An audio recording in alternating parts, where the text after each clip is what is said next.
All right. So now we're going to do some questions. And in doing some questions, right, we're just going to apply all of the content that we went through. And now you'll see how easy, really and truly, sequence and series is. It's the easiest topic on additional mathematics paper. So let's just put a space right here.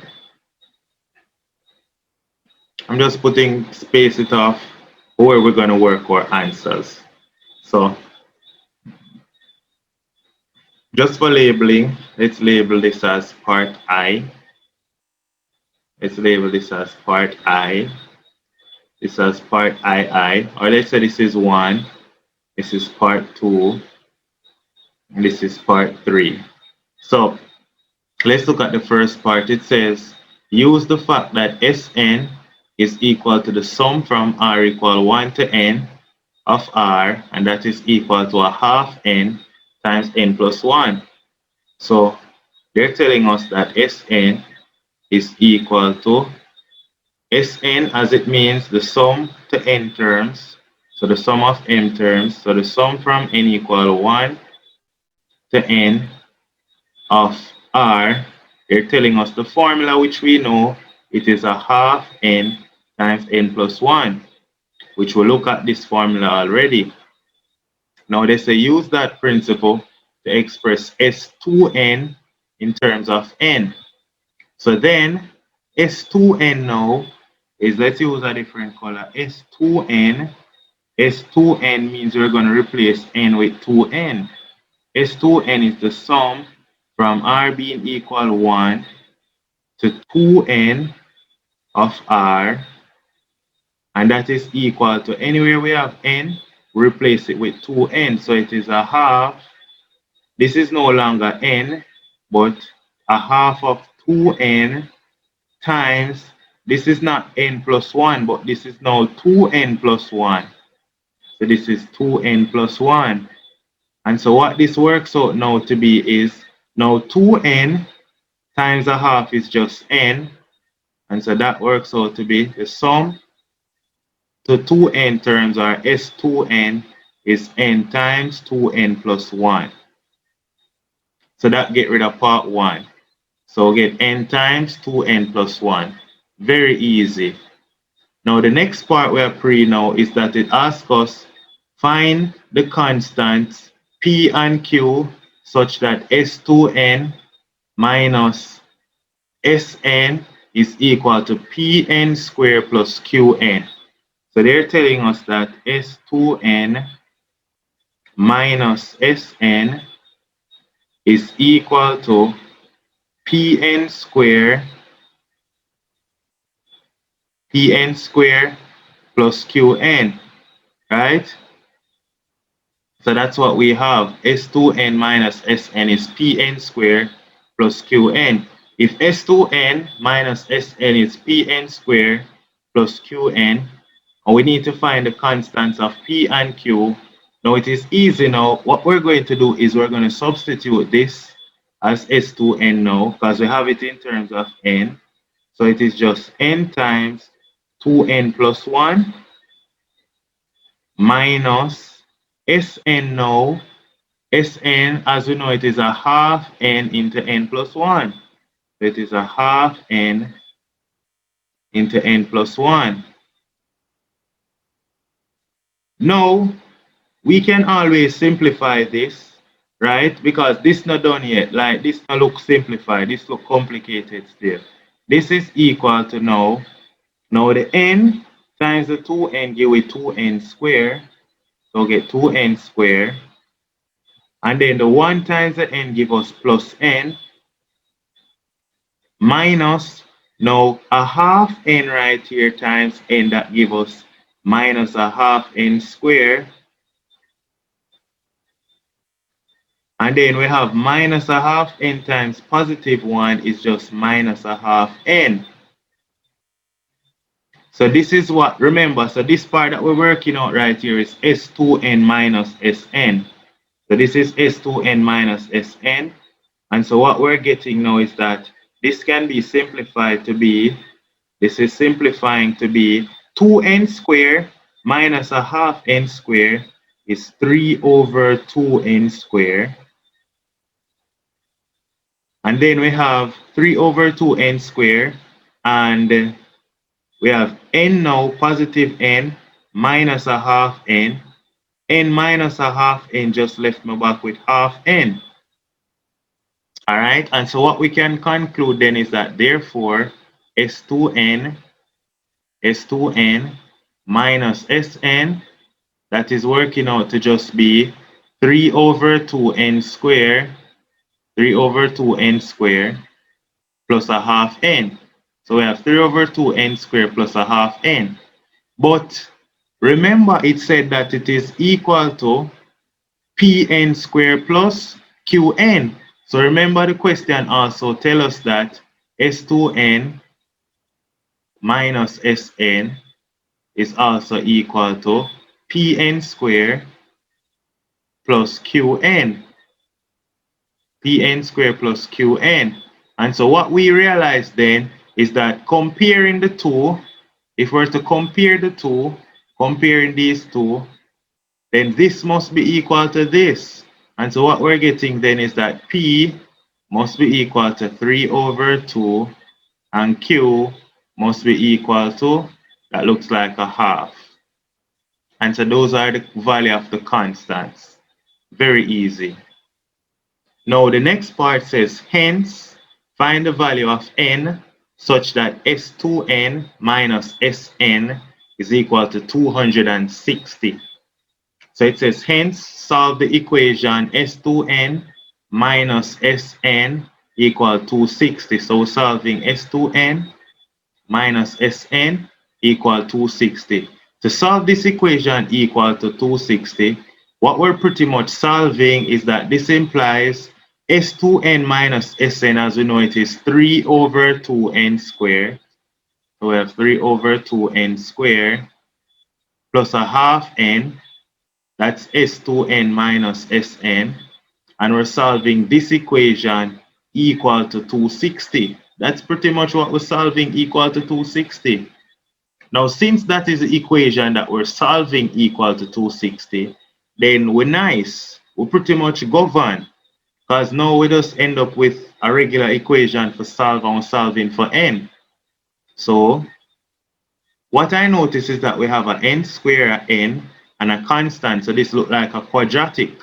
So what I'm going to do is I'm going to bring over the 260 and write it as 3 over 2n squared plus a half n, and bring over the 260 to have minus 260, and that must equal 0. Clearly, that must equal 0.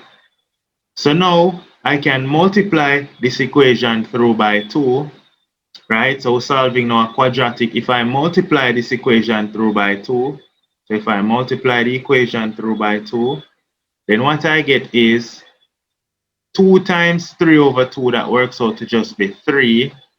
So what I'm getting there is just now 3n squared. A half times 2 just give me n, minus 2 times 260 is 520. So now I'm solving the equation 3n squared plus n minus 520. So now I need to just factorize and solve this equation. So I'm going to try and factorize this. It looks difficult, but I speculate it won't be. So we can just put, in order to get 3n squared, it has to be 3n and n. Now, which two number will multiply them? We're going to get negative 520. So we need to look at the numbers that we would multiply to get negative 520. So 24 times 25. What is 24 times 25? So I'm just thinking of numbers. So let's look at our calculator. Which two numbers are going to give us 520? So let's go to calculator for a second.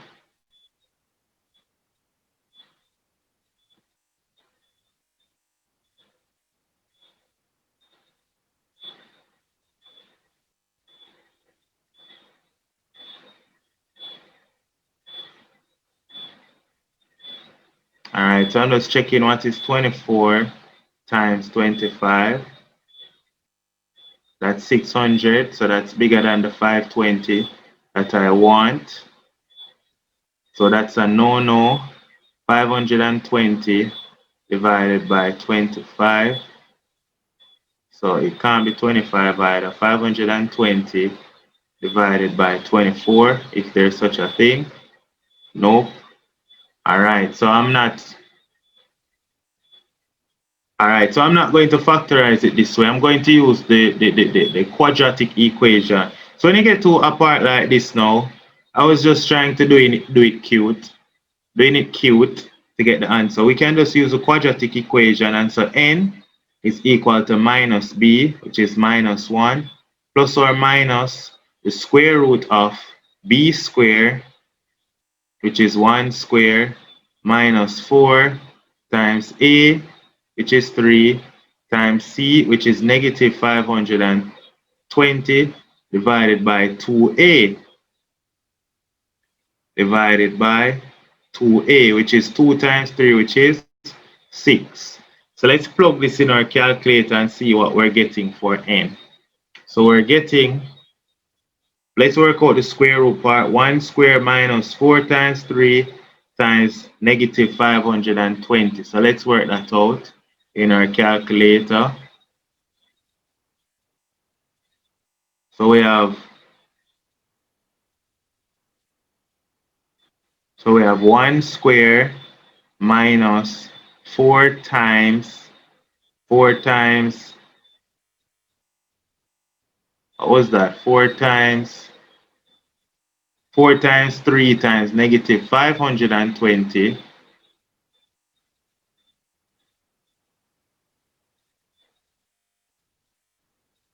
Four times 3 times negative 520.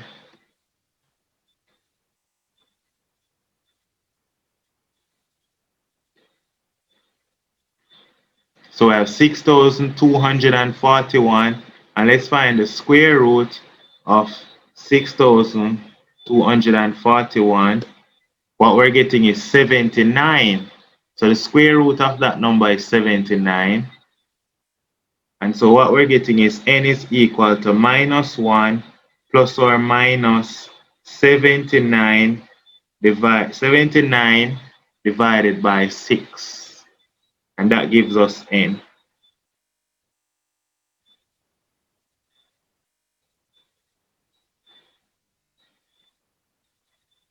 All right. And so just to work this out, what we're going to get is that n is then equal to minus 1 plus 79 is 78.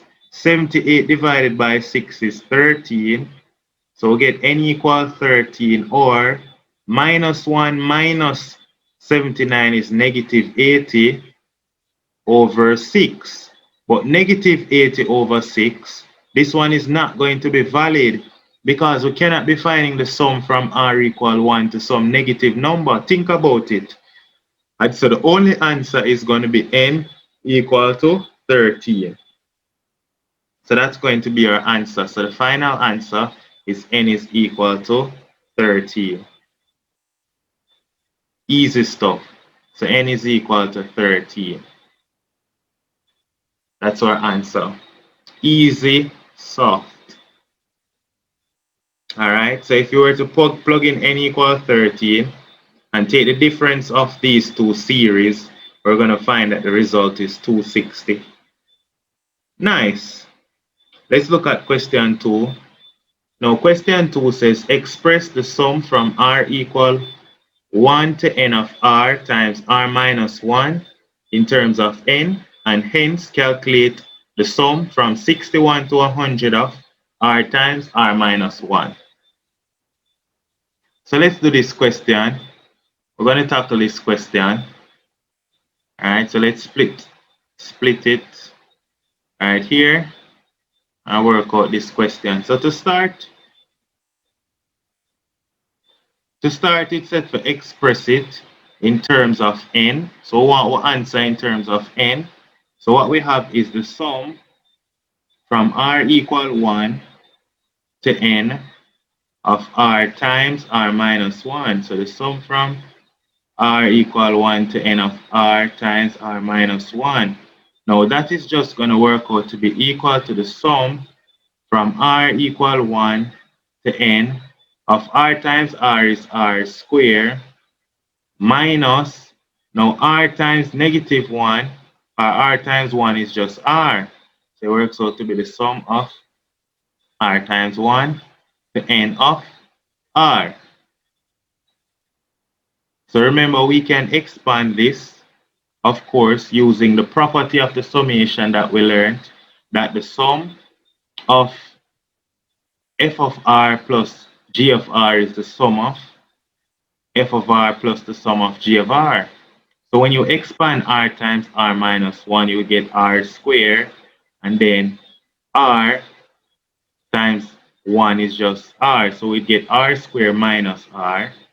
All right, so what I'm pretty much saying is that the sum from r equal 1 to n of r times r minus 1 is the same as the sum from r equal 1 to n of r squared minus r.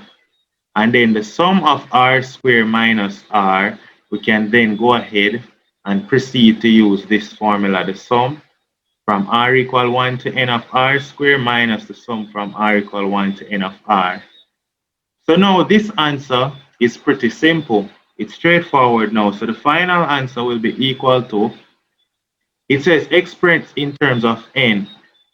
From the formulas that we would have saw, we saw that it said that this is equal to 1 over 6 n times n plus 1 times 2n plus 1. That's the sum from r equal 1 to n of r squared. Then we're going to minus the sum from r equal 1 to n. The sum from r equal 1 to n is a half n into n plus 1. And so this is in terms of n, the sum of r equal 1 to n of r times r minus 1. Now we can go further to simplify it by factorizing out. So what I'm going to do is I'm going to rewrite this a half as 3 over 6. You're going to see why. A half is indeed 3 over 6. And I do that so I can factorize out 1 over 6 from both terms, because both terms have a common factor of 1 over 6. I can then factorize out n, because both terms have n as well. And I can factorize out n plus 1 as well. And then I get left back with, now this part leave me back with 2n plus 1 times, when I factor out 1 over 6 from this term right here, I get left back with minus 3 times my n plus 1. Oh, I just get left back with minus 3 because the n plus 1 also get factorized out. So I just get left back with minus 3. And so what I'm seeing then is that all of this is working out to be, so I can finally write down that now the sum from r equal 1 to n of r into r minus 1, it's working out to be equal to 1 over 6n into n plus 1 times, now this right here is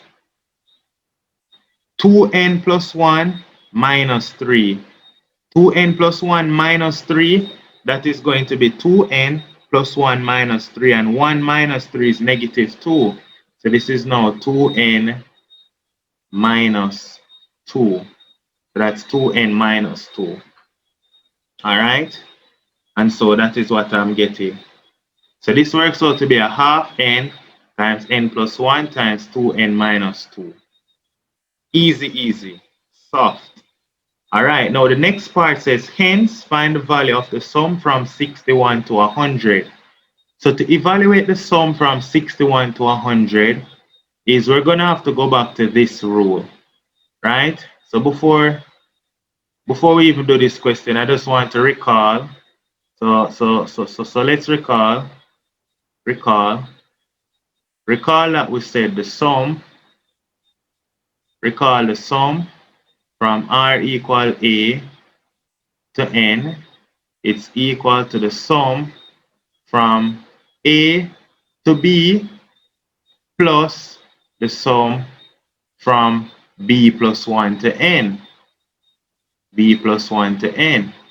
So pretty much what we're saying then, right here, is that we can apply this. So I'm putting it in red right here, is that the sum from 1 to 100, me can tell you, so the sum from 1 to 100 is going to be the sum from 1 to 60 plus the sum from 61 to 100 plus the sum from 61 to 100. That's what I try to tell you, say. And so now we can make the sum from 61 to 100 be the subject of this formula.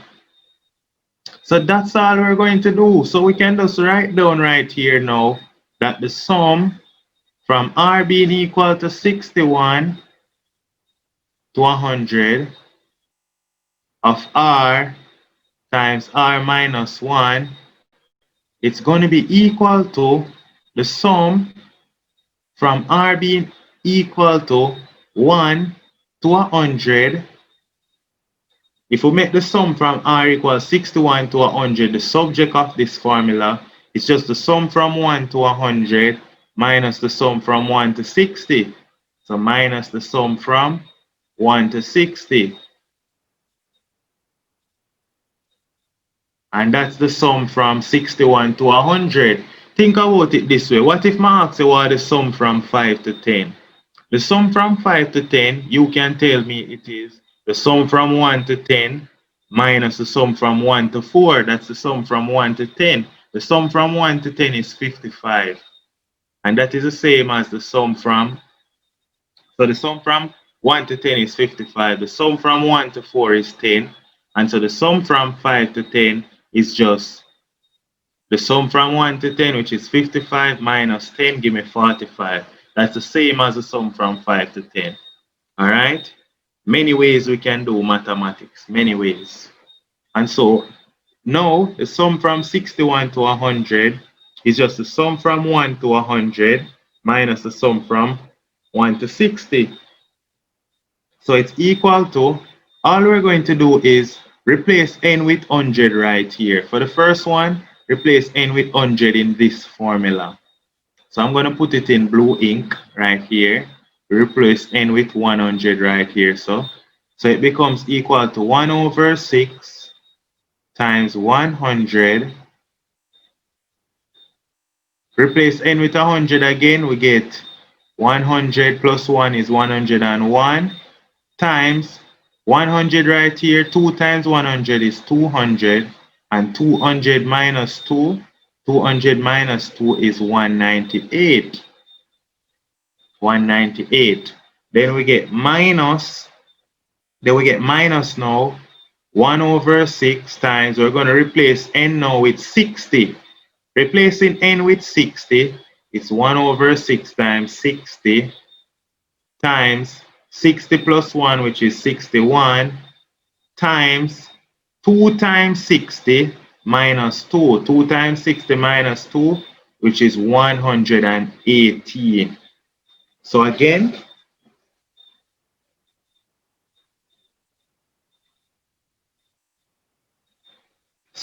all we did right there was just replace n with 100 for the first part. Replacing n with 100 for the first part, we were able to then get the sum from 1 to 100 of r times r minus 1. And then the second part, we replace it with 60. So we replace it with 60. Replacing r with 60 allowed us to be able to find the sum from 1 to 60. So let's put this in our calculator.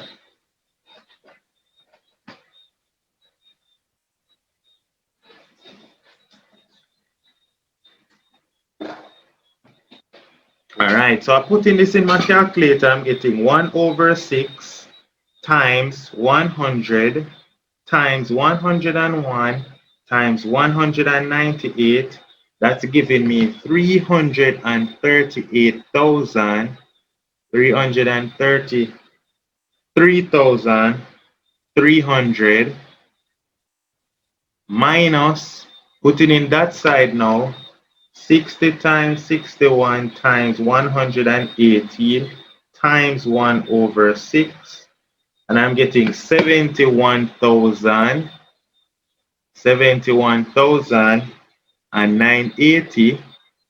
And so the final answer that I am getting is that this is working out to be 333,300 minus 71,980.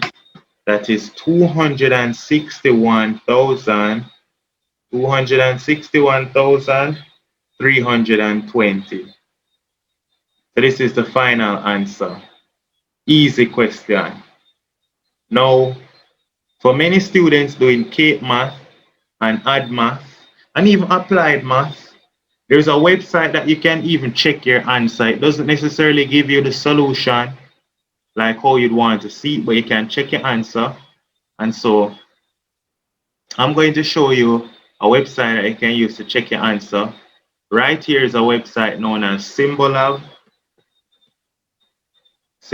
Calculator.